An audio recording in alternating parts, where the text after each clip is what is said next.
ଶ୍ରୀଯୁକ୍ତ ଧର୍ମେନ୍ଦ୍ର ପ୍ରଧାନ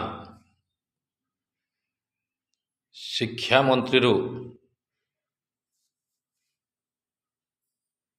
ଇସ୍ତଫା ଦେଇଛନ୍ତି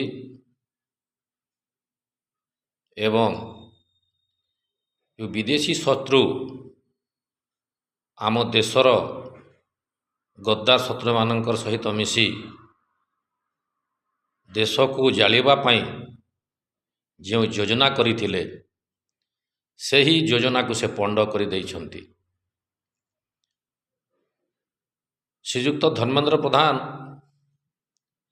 ଜଣେ ଏମିତି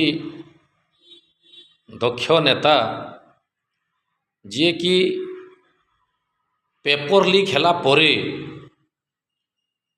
ଯେତେ ଛାତ୍ର ଆନ୍ଦୋଳନ କରିକରି ଇସ୍ତଫା ମାଗିଲା ପରେ ବି ସେ ଇସ୍ତଫା ଦେଇନଥିଲେ।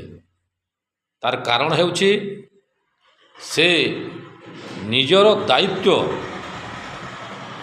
ସମ୍ପୂର୍ଣ୍ଣ ନ କଲା ପର୍ଯ୍ୟନ୍ତ ସେ ଇସ୍ତଫା ଦେଇନଥିଲେ। ଆପଣମାନେ ଦେଖନ୍ତୁ, ପେପର ଲିକ୍ ହେଲା ପରେ ଯେତେବେଳେ ସିଜେପି ଏବଂ ଏ ବିରୋଧୀ ଦଳ ସମସ୍ତେ ମିଶି ଆନ୍ଦୋଳନ କଲେ, ସେହି ସମୟରେ ଧର୍ମେନ୍ଦ୍ର ପ୍ରଧାନ ପୁନର୍ବାର ଛାତ୍ରଛାତ୍ରୀମାନଙ୍କର ଭବିଷ୍ୟତ ପାଇଁ ସେ ନିଟ୍ର ପରୀକ୍ଷା କରାଇଲେ। ପରୀକ୍ଷା ସରିଲା ପରେ ତାଙ୍କ ରିଜଲ୍ଟ ବି ବାହାରିଲା, ଛାତ୍ରଛାତ୍ରୀମାନେ ଖୁସି ବି ମନାଇଲେ। ନିଜ ଦାୟିତ୍ୱ ସରାଇଲା ପରେ ଯାଇ ସେ ନିଜ ପଦବୀରୁ ଇସ୍ତଫା ଦେଇଛନ୍ତି। ଆଜି ଯେଉଁ ସିଜେପିର ମୁଖିଆ ଯେଉଁ କହୁଛି ଦୀପକେ, ଆଉ ଯେଉଁ ବିରୋଧୀ ଦଳରେ ଯେ ଅଛି ଏବଂ ବେଶୀ କହୁଛି ଯେଉଁ କେଜରିୱାଲ, ଆଉ ଯେଉଁ ରାହୁଲ ଗାନ୍ଧୀ, ଏମାନଙ୍କର ଚିନ୍ତାଧାରା କେମିତି ଦେଖନ୍ତୁ। ଗେହଲୋତ ସରକାର ଯେତେବେଳେ କଂଗ୍ରେସର ମୁଖ୍ୟମନ୍ତ୍ରୀ ଗେହଲୋତ ସରକାର, ତାଙ୍କର 17 ଥର ପେପର ଲିକ୍ ହେଇଛି, 17 ଥର, କିନ୍ତୁ ସେଇଟା ଛାତ୍ରଛାତ୍ରୀଙ୍କର କିଛି ଅସୁବିଧା ନାହିଁ।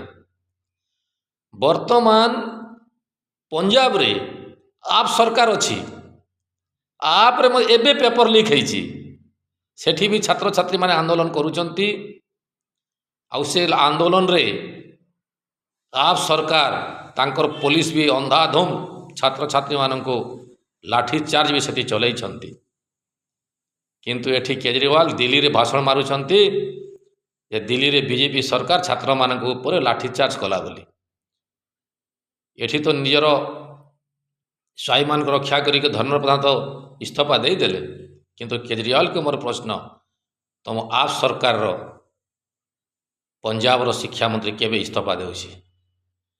ଏବଂ ଦୀପକେ ବାବୁ, ତୁମେ ଯେଉଁ କକରୋଚ ପାର୍ଟି ଗଠନ କରିକି ଏଠି ଯେଉଁ ଆନ୍ଦୋଳନ କରୁଥିଲ, ପଞ୍ଜାବକୁ କେବେ ଯିବ ଶିକ୍ଷାମନ୍ତ୍ରୀର ଇସ୍ତଫା ମାଗିବା ପାଇଁ? ଜୟ ହିନ୍ଦ, ଜୟ ଭାରତ।